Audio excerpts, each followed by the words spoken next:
Graça e paz a todos. Então já foi devidamente apresentado, né? Sou o pastor Gabriel Porto, ali um dos pastores da Igreja Batista Boas Novas aqui na Vila Zelina, né? Co-irmã de vocês, da mesma fé e ordem também. Aqui nós vamos ver sobre a parábola da semeadura. São dois textos que as pessoas acabam confundindo bastante, porque existem duas parábolas diferentes, né? Lucas 8 tem o seu paralelo em Mateus 13, e ali em Mateus 13 nós temos as duas parábolas em sequência, mas são parábolas diferentes. Existe a parábola da semeadura e a parábola do semeador. E hoje eu vou falar com vocês a parábola do semeador. Evangelho de Lucas, capítulo 8, versos 4 a 8, Jesus vai nos contar a seguinte parábola. A versão que eu leio aqui é a tradução NVI, Nova Versão Internacional, que nos diz assim: reunindo-se uma grande multidão e vindo a Jesus gente de várias cidades, ele contou esta parábola. Um semeador saiu a semear. Enquanto lançava a semente, parte dela caiu à beira do caminho, foi pisada, e as aves do céu a comeram. Parte dela caiu sobre pedras, e quando germinou, as plantas secaram, porque não havia umidade. Outra parte caiu entre os espinhos, que cresceram com ela e a sufocaram as plantas. Outra ainda caiu em boa terra, cresceu e deu boa colheita, a 100 por 1. Então aqui Jesus, ele conta uma história para os seus discípulos. Por meio dessa parábola, dessa metáfora, posso até dizer assim, ele conta que um semeador saiu a semear. E é importante nós entendermos primeiro como o semeador, o agricultor, ele semeava na época de Jesus. Porque hoje nós temos muita tecnologia para semear e existem máquinas, aqui no caso semeando trigo, né, a ideia. As máquinas hoje em dia, elas vão rodando ali as suas engrenagens e colocam uma semente certinho em cada lugar, todas equidistantes, né, fazendo um plano certinho. Mas na antiguidade não era assim que se semeava, né? Primeiro o semeador arava a terra, deixava ela bem revolvida assim para ficar bem fofinha, e depois ele ia andando com um saco de sementes, ia pegando pequenos punhados de semente e arremessando aleatoriamente naquele terreno, né? Conforme ele ia passando, ele ia jogando um punhado para cá, um punhado para cá, ia jogando assim. E é nesse estilo de semeadura da antiguidade que Jesus colocou essa parábola. E ele disse nessa parábola que esse semeador foi semeando e existe ali 4 tipos diferentes de solo em que essa semente caiu. É importante primeiro nós explicarmos também que, conforme a outra parábola, que é o par dessa ali em Mateus 13, a parábola da semeadura, existe a boa semente, que é o evangelho de Deus sendo pregado, o verdadeiro evangelho, e existe a má semente, a semente ruim, que são os ensinos do inimigo, os ensinos do diabo, né? E ali na parábola, que também é conhecida como parábola do trigo e o joio, né? A Bíblia fala que veio o servo e semeou o trigo, mas durante a noite veio o inimigo, né? Veio o diabo e semeou o joio no mesmo campo, e que eles cresceram misturados, né? Mas eu não vou entrar em detalhes nessa outra parábola, mas ela serve apenas nesse contexto para nos exemplificar de que existe a boa semente e a semente ruim. Mas nesse caso aqui, nós estamos falando apenas da boa semente, a pregação do evangelho verdadeiro, vivo e genuíno. Mas o fato da semente ser boa não é uma garantia de que em todos os lugares que ela seja lançada, ela germine da forma que se espera. Isso depende do solo. E aqui o texto fala de 4 tipos diferentes de solo. E é por isso que até eu passei ali para o Maurício, quando ele me perguntou. Para quem não sabe, o Maurício é meu aluno ali no seminário, viu? Levanta a mão aí, Maurício, caso alguém ainda não te conheça, né? Foi por intermédio dele que eu vim aqui pregar nessa noite, né? Ele que intermediou aí os contatos. E depois vocês perguntam para ele também o que ele está achando do seminário, se ele está gostando, se ele não está. Se ele está achando ruim, você não conta não, você fala se estiver achando bom, né? Mas ele tem um testemunho muito bonito, irmãos. Desde 2019, quando a gente começou a ter contato, ele me conheceu por meio dos meus estudos que eu tenho na internet, de vídeos, palestras, pregações. E aí ele ainda era da congregação cristã, eu convidei ele começou a participar de alguns estudos e aos poucos o Espírito Santo foi iluminando, abrindo o entendimento. Depois veio a pandemia, ficou tudo meio parado, né? O presencial, mas aí ele aproveitou esse período para, durante a pandemia, ficar se alimentando ali desses conteúdos que tinha de bons sites, de bons pregadores. E quando voltou a pandemia, ele chegou em mim e falou assim: pastor, eu não quero mais ficar na congregação, eu quero virar batista. E aí eu falei: amém, vem aqui para Boas Novas. Ele ficou um tempo lá com a gente, e depois o Espírito Santo mostrou para ele essa igreja aqui, que é mais perto aqui da casa dele. Ele se adaptou bem com os irmãos e, pela graça de Deus, né, foi recebido aí como membro recentemente. Eu assisti pela internet ali também a recepção, ele mandou para mim, estou muito contente com isso. Mas voltando no assunto da mensagem. Então, existem 4 solos. E o tema que eu dei para essa mensagem, o nome dela é: qual tipo de solo é você?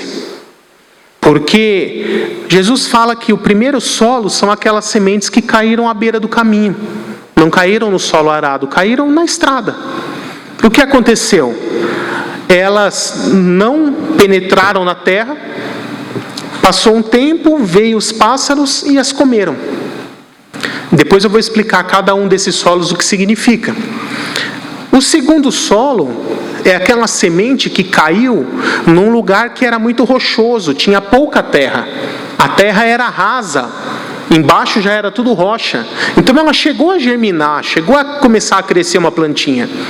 Mas depois de um tempo, ela não tinha umidade, não tinha terra para extrair a água e poder crescer e se desenvolver. E quando veio o sol forte, ela murchou e secou. Depois o terceiro solo é aquela semente que foi lançada entre os espinhos. Ela germinou, cresceu, mas chegou um determinado momento em que ela ficou presa em volta dos espinhos. Os espinhos começaram a sufocar aquela planta e impedir que ela crescesse. E ela ficou estagnada e não deu fruto. Parou ali. E a quarta terra, que é a que Jesus chama de a boa terra, é aquela que a semente cresceu, germinou e frutificou. E a Bíblia fala de 3 formas em que o trigo frutifica: a 30 por 1, a 60 por 1 e a 100 por 1. Para quem não sabe o que isso significa, é assim: a cada semente de trigo que é plantada, se ela der a 30 por 1, vai ser produzido 30 sementes de trigo aproximadamente no feixe para cada grão plantado. 60 por 1 ele vai produzir 60, e a melhor de todas é a 100 por 1, que de cada semente plantada vai produzir 100 novas sementes. E essa aqui que ele fala que essa boa terra produziu. Mas aí na sequência, a partir do verso 11, os apóstolos perguntam para Jesus assim: Senhor, o que significa essa parábola? E aí o Senhor Jesus, ele vai explicar o que é cada um desses solos. Então, vamos ver a própria explicação do nosso Senhor Jesus. A partir do verso 11, ele diz assim: este é o significado da parábola. A semente é a palavra de Deus. As que caíram à beira do caminho são os que ouvem, e então vem o diabo e tira a palavra do seu coração para que não creiam e não sejam salvos.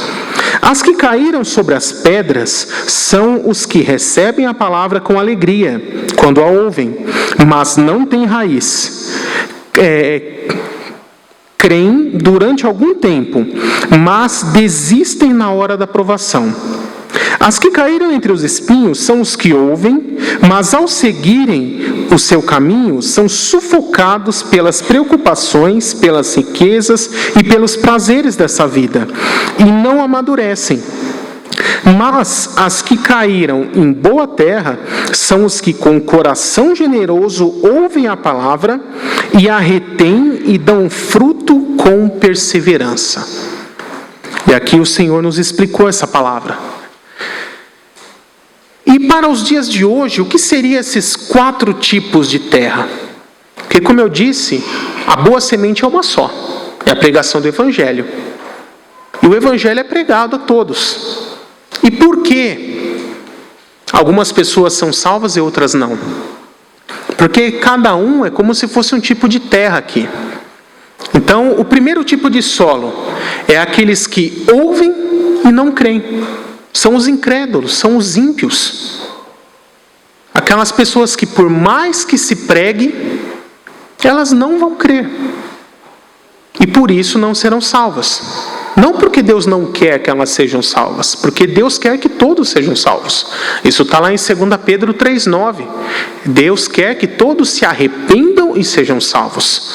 Mas para que as pessoas sejam salvas, Deus determinou 2 critérios: arrependimento e fé. A pessoa tem que se arrepender dos seus pecados e entregar sua vida a Cristo como único Senhor e Salvador. Esses são os critérios que Deus estabeleceu e determinou para que a pessoa seja salva. Só serão salvos os que cumprirem esses critérios: arrependimento e fé. Então esse primeiro solo é aquele que não crê. Depois vem o segundo solo. O segundo solo, ali simbolizado pela semente que caiu num solo muito rochoso, são aqueles que, quando o Evangelho é anunciado, é pregado, elas recebem com alegria. Então, são aquelas pessoas que têm apenas uma reação puramente emocional à pregação do Evangelho.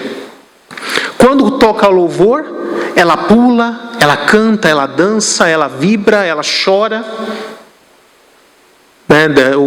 Para quem é psicólogo vai entender um pouquinho mais o que eu vou dizer agora. Ela faz um verdadeiro processo de catarse durante o culto. Mas quando termina o culto, ela volta para a casa dela e nada mudou. E ela continua vivendo como se não fosse um cristão. O coração recebe a mensagem, mas a mensagem não vai até a mente. Fica só aqui, não chega aqui. E por isso ela não cresce no conhecimento da palavra, não aprende o que é ser um cristão e não vive uma prática de vida cristã. Toda a experiência dela com Deus é baseada em emoções, em sentimentalismo. E não é assim que Deus quer. Esse, infelizmente, não é um verdadeiro salvo. E existe o terceiro caso, que é mais ou menos o oposto disso. Aquele que Jesus disse aqui que é a semente que caiu entre os espinhos. Cresceu até um certo ponto, depois foi sufocado pelas coisas dessa vida, não cresceu, não frutificou, não perseverou. São aquelas pessoas que têm um entendimento puramente intelectual. Ela conhece a palavra, muitas vezes já nasceu na igreja, pode ser de gerações de cristãos. Ela conhece. Vão pregar para ela, ela fala, livro, capítulo e versículo que está o texto que a pessoa está falando para ela. Mas quando ela atravessa por aquela porta e vai para o seu dia a dia na rua, é como se ela não fosse um cristão. No ambiente de casa, ela não age como cristão. No ambiente de trabalho, não age como cristão. No ambiente escolar, acadêmico, é como se não fosse cristão. Essa pessoa é o contrário. Ela tem o conhecimento da palavra de Deus na sua mente, mas o Evangelho não transformou o coração. Um estudioso sábio diz que a maior distância do mundo tem aproximadamente 40 centímetros. Vocês sabiam disso? Qual é essa distância? Vocês sabem? Ela vai da mente ao coração. Se o Evangelho está só aqui, não houve regeneração.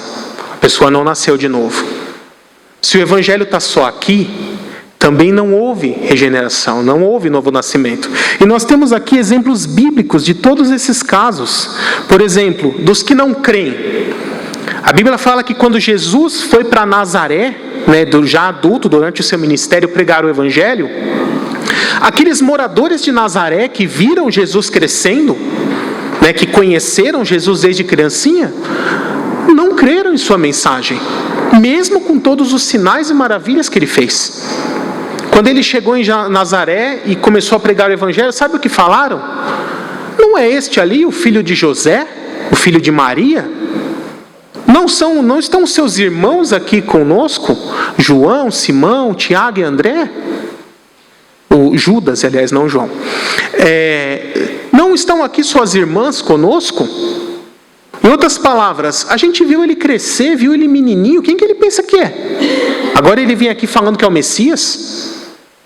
E a Bíblia diz que não creram em Nazaré, a ponto que Jesus teve que fazer, como ele mesmo recomendou aos apóstolos depois, deu meia volta, bateu o pó da sandália e foi embora. E naquele momento se cumpriu mais uma vez aquela palavra que diz que ninguém é profeta em sua própria terra. Nem Jesus foi, infelizmente, porque aqueles que viram Jesus crescer não creram nele. Esse é um típico exemplo da semente que caiu à beira do caminho. Depois nós temos aqui, como um exemplo dessas pessoas que tiveram apenas uma reação emocional, ali em João 6, Jesus começa a fazer um duro sermão, onde ele fala coisas metafóricas, espirituais, difíceis para os judeus daquela época entenderem. Ele fala: o meu sangue é verdadeira bebida, a minha carne é verdadeira comida. Quem não comer da minha carne e não beber do meu sangue não tem parte comigo. Já falando ali dos elementos da ceia, da morte sacrificial que ele faria em perdão dos pecados, da nova aliança que seria estabelecida por meio do seu sacrifício. Mas as pessoas ainda não entenderam. E muitos começaram a se levantar e ir embora. Aqueles são representados por esse segundo solo aqui. O solo pedregoso, que quando começam a ouvir a parte boa, né, do evangelho, vamos dizer assim, o evangelho é inteiro bom, mas vamos dizer assim, a parte das bênçãos, né? Ele se alegra, mas quando vem a parte de viver em santidade, buscar a Deus, ter disciplina espiritual, viver como um cristão nesse mundo, a pessoa desanima e não quer mais, e abandona o caminho. Isso é o que aconteceu com esse exemplo aqui. E o caso da fé teórica, né? A gente pode voltar ali para João 3, por exemplo, quando um fariseu, um mestre da lei, chamado Nicodemos, vem procurar Jesus durante a noite, escondido, né? E aí Jesus fala: por que você está vindo aqui escondido de noite? Né? Em outras palavras, você tem vergonha de falar comigo de dia, na frente de todo mundo, com todo mundo vendo? Né? Foi mais ou menos isso que ele quis dizer. E aí ele chega e fala: mestre, eu já sou mestre na lei, eu sou rabino, eu estudo a escritura desde a minha infância, eu dou esmola aos pobres, eu cumpro toda a lei. Em outras palavras, eu sou o cara, eu já faço tudo o que tem que fazer. Eu preciso de mais alguma coisa para ser salvo? Foi mais ou menos isso que Nicodemos quis dizer. E já na esperança de que Jesus falasse: não, você é o cara, já está fazendo tudo certinho. E aí Jesus fala para ele assim: importa que você nasça de novo. E ele ainda responde: mas posso eu voltar para o ventre da minha mãe, nascer outra vez? Ele: não, o que é nascido da carne é carne, mas o que é nascido do Espírito é Espírito. Você já nasceu da carne, agora você tem que nascer da água e do Espírito. Da água é o batismo, do Espírito é você ser regenerado por Cristo, se tornar morada do Espírito Santo, nascer de novo, se tornar uma nova criatura, ser aceito como filho de Deus, ser justificado, ser perdoado dos seus pecados. Nicodemos, ele é um exemplo aqui desse terceiro caso, aquela semente que cresceu entre os espinhos. Ele já tinha todo o conhecimento teológico, mas não tinha nascido de novo. Podemos dizer até Paulo, antes de se converter, antes de ter o seu encontro com Jesus, quando ainda era Saulo, também era uma semente crescida entre os espinhos. Por isso não dava fruto. Mas então nós chegamos no quarto solo, a boa terra. E voltando ali na passagem de João 6, quando muitos se levantaram, Jesus, provavelmente até um pouco bravo com isso, ele vira para os discípulos e fala assim: e vocês querem ir embora também? Se quiser, pode ir. E aí Pedro se levanta e fala assim: Senhor, para onde nós iremos se só tu tens as palavras de vida eterna? Em outras palavras, Pedro está dizendo: olha, Senhor, eu também não estou entendendo direito o que você está falando aqui, mas eu sei que é só em ti que há salvação. Não tem outro caminho de salvação. Então, mesmo eu não estando entendendo tudo, eu vou continuar aqui, porque eu sei que a salvação é essa. E esse é um exemplo daquele que nasceu de novo. Então, quando a pessoa nasce de novo, ela tem essas características que eu vou ler aqui de novo. Diz assim: somente o quarto grupo, simbolizado pela boa terra, são aqueles que verdadeiramente foram regenerados pelo Espírito Santo. Eles permanecerão fiéis por toda a vida e produzirão muitos frutos. Então, como nós sabemos quais são as características desse que verdadeiramente nasceu de novo, que é a boa terra? Ele dá fruto e ele persevera. E é importante nós explicarmos aqui que dar fruto na Bíblia, não são obras, não é militância. O quanto você trabalha dentro de uma igreja, ou para uma organização, ou para uma denominação. Basta voltarmos lá em Mateus 3, quando João Batista está falando com os fariseus, ele que o chama de raça de víboras, ele diz assim: deem fruto de arrependimento, ou fruto que demonstre arrependimento. O que é o fruto do Espírito, que está lá em Gálatas? É a mudança de caráter, é a transformação de vida, de natureza. É aquele que rouba, passa a não roubar mais. É aquele que mentia, era enganador, passa a ser honesto. Era aquele que era adúltero, passa a ser fiel. Isso é dar fruto. O fruto do Espírito é uma mudança de caráter, é uma mudança de vida, é uma transformação que a presença do Espírito Santo dentro de nós faz naquele que entrega a vida a Jesus. Então, como saber se a pessoa é a boa terra? Ela tem que dar essas características, dar esse fruto, esse verdadeiro fruto, que é o do Espírito, e perseverar. Essas são as características. E aí eu quero deixar para a reflexão dos irmãos exatamente isso. Que tipo de solo cada um de nós temos sido?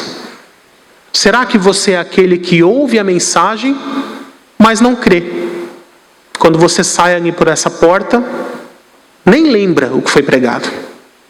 Ou será que você tem apenas uma reação emocional?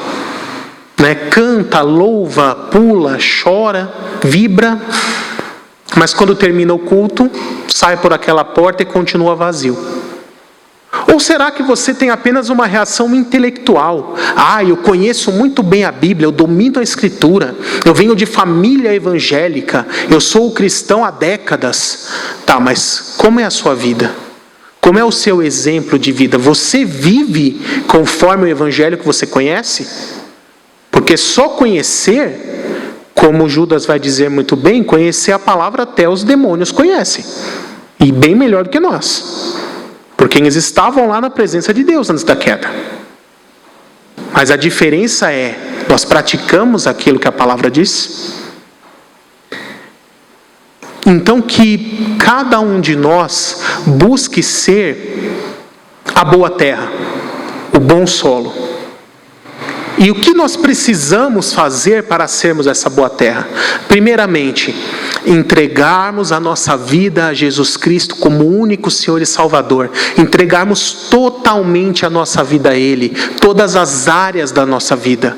O Senhor Jesus tem que ser Senhor da nossa vida dentro de casa, tem que ser no trabalho, tem que ser nos estudos, tem que ser na rua, tem que ser com os parentes, tem que ser nos relacionamentos interpessoais, tem que ser na nossa vida conjugal, na nossa vida familiar.